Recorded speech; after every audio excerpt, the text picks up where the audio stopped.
Hey everybody, going with Cory video.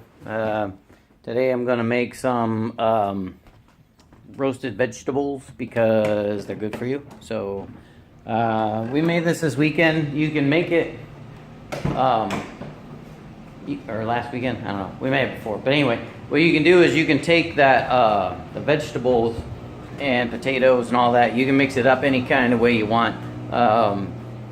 You want some of the harder veggies. You don't want too much slimy veggies, but like you could use squash and some other stuff if you needed to in a pinch. So I'm gonna set you guys here so you can kind of see. I've already heated up the oven, so let me see if I can get you down there. That's good enough. All right.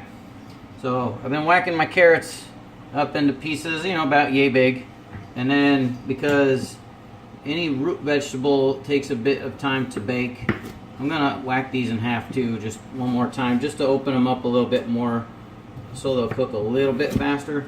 Now, normally you only need to roast these for like 20 minutes and then toss them and then roast them again. But if they're really thick, sometimes you have to roast them a little bit longer. I think when I made them this weekend, we had to roast them for an hour, I think it ended up being, but that's just because the potatoes were being stubborn, and I don't like eat raw potatoes. Ooh, almost got my finger there. That would have sucked. Alright. So anyway, so just throw the carrots down on there. Let's see. Oh, what was that noise? That wasn't good. Bouillon. Got me some red taters. Alright, so the good thing about red potatoes is red potatoes are a little bit of a softer potato, so they tend to cook a little bit quicker. They want you to dice this up really small, I guess, for the recipe, but some of these are really tiny potatoes, so you don't have to, they're going to be small anyway.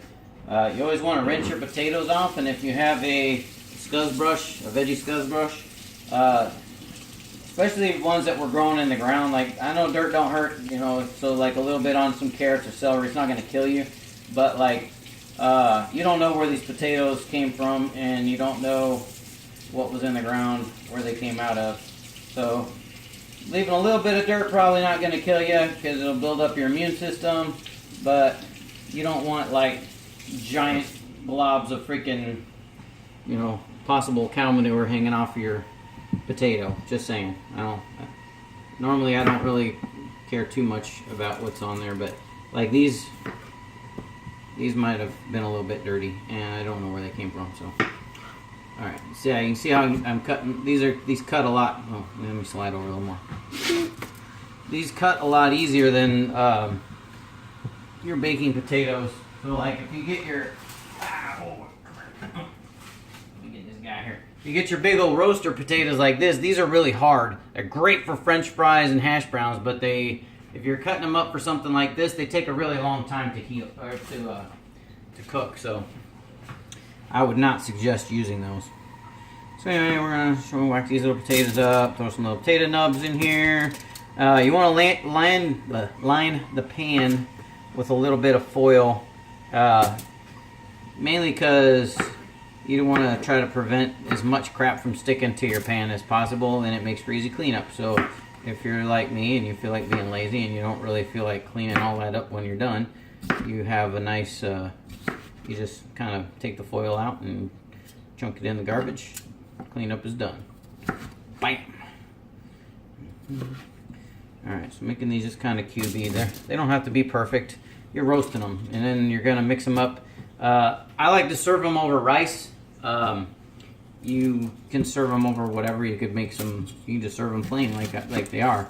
Now, when we made them the weekend, which I didn't video, we used a kielbasa turkey sausage.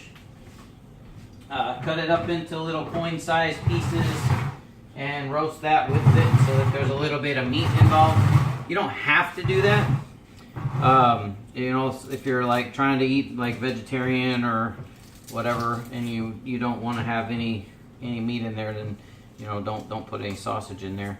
I would not say to buy like some tofu or veggie sausage though, because those really taste disgusting, and I would not put those in anything. But that's just me. Maybe you like tofu and all that disgusting gross stuff. So if that's you, you go on with your bad self.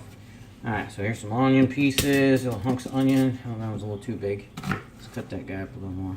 There we go. Alright, throw these babies down. Oh, I got a little bit too big. Onions, some onion slices. Now, you're supposed to use garlic powder on this.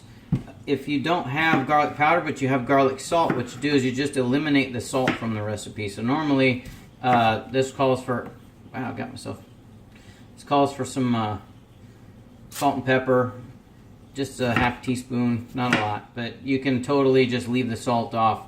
If you're also trying to watch your salt, you don't have to put any salt in it at all. Just use straight garlic pepper. And you can experiment, like, you know, baking vegetables. Freaking cat here. Baking vegetables with is usually, you know, that's the art. You want to make some, you throw whatever you want in there, throw whatever you want in there. Ain't nobody gonna care. You want to do some oregano and try to make some like Italian veggies, you can do that. You want to throw some parsley and stuff in there, go ahead, go on. It's good for you. If you want to try to spice it up, kick it up a notch, throw some chili pepper in there or some cayenne pepper. If you want to try some Indian, you can throw curry in there and kind of curry it up. So that's all. It's all good. I don't have quite enough potatoes in here, I don't think. It's good enough. It's just me, so I'm the only one going to be eating this. So I'm going to save the rest of these potatoes for later. So we experimented with some asparagus in there, and I can tell you the asparagus chunks came out pretty good. So let's get these crooked asparagus tips off. Hey Dave, look, it's got that disease you were talking about. Ha ha ha. I probably just made Dave laugh out loud because he knows what I'm talking about. Alright, so you can put the tips in. Little tips. Little chunkies. And then because we're roasting them, I'm going to throw almost the whole stem on. I'm going to cut, you know, like when you cut flowers, like when you cut your flowers and put them in a vase, how you whack the little ends off just so that they're not hard. So the very ends of these are usually hard as a brick. And you're like trying to chew a piece of freaking, I don't even know what they're like chewing. They're really mealy and really gross. So try not to eat those little tips. I mean, you just cut like the half-inch, quarter-inch off the end of it. Alright. Purple rubber bands, well, they look really cool. Man, I got myself good. I chopped myself. Not to the bone, but I took a knot right off my finger. At least I know my knife's sharp. Alright, this head of broccoli. Same thing, you're gonna cut your little broccoli trees up.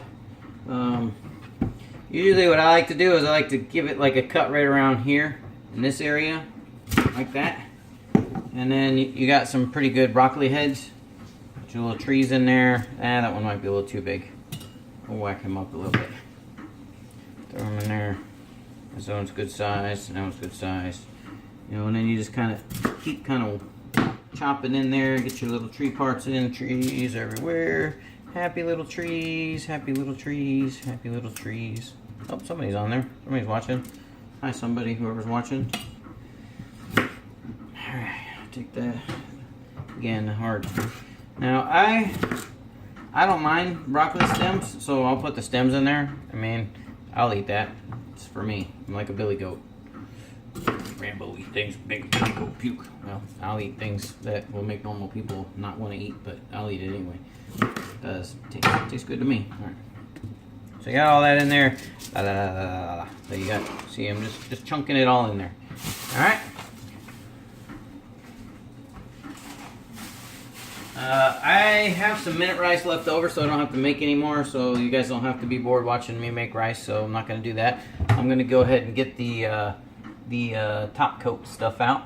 Alright, so we need a couple of tablespoons. It's supposed to be 6 tablespoons. I'm not quite making the whole pan of veggies, so I'm gonna say like 3 tablespoons. So let's go with the 1 tablespoon, and 2 tablespoons, and 3 tablespoons. Yeah, that looks about right. Put it up there. All right, so now comes the spicing of the vegetables. All right. Like I said, I got garlic salt, so I'm going to use garlic salt. I'm not going to go ahead and put any regular salt on it because the garlic salt will make it plenty salty enough. And we do a little bit of parsley. Parsley is always good on vegetables. Sprinkle a little bit on there. If you have fresh, always suggest fresh if you can get it or if you have it. But since I don't have fresh, I'm not going to go really too crazy about it. Maybe just a little bit of pepper, 1/4 teaspoon, just like that, just a little bit. So we'll put that on there. All right. I'm gonna kick it up a notch with some cayenne, just because I'm eating this by myself. So we're gonna sprinkle a little cayenne on there just to give it a little kick. You don't have to do that, or you could use chili powder if you're not wanting to put the heavy stuff on there. You put a little chili powder on there instead. What else do we got that's really good on here? Oh, dill is always good with vegetables. Just a little bit of dill. Tiny bit, tiny bit, just a pinch. Alrighty. Alright, and like I said, curry, if you want to do it, you can throw some curry in there. You could even do some, at the end as it starts to get towards the end of it, you could put some raisins on there and you could totally make a curry. But that's on you if you want to do it that way. Alright, so we're going to toss this around a little bit. Get a little oil on everything. Get it all lubed up. Get the luberon on everything. It's got some oil here, got some oil there. Alright, looks nice and colorful. The good thing is it's going to come out very, very colorful. It's all greens and reds and purples and oranges. If I had a squash, but the squash kind of got past its good date, so I did not put the squash in here.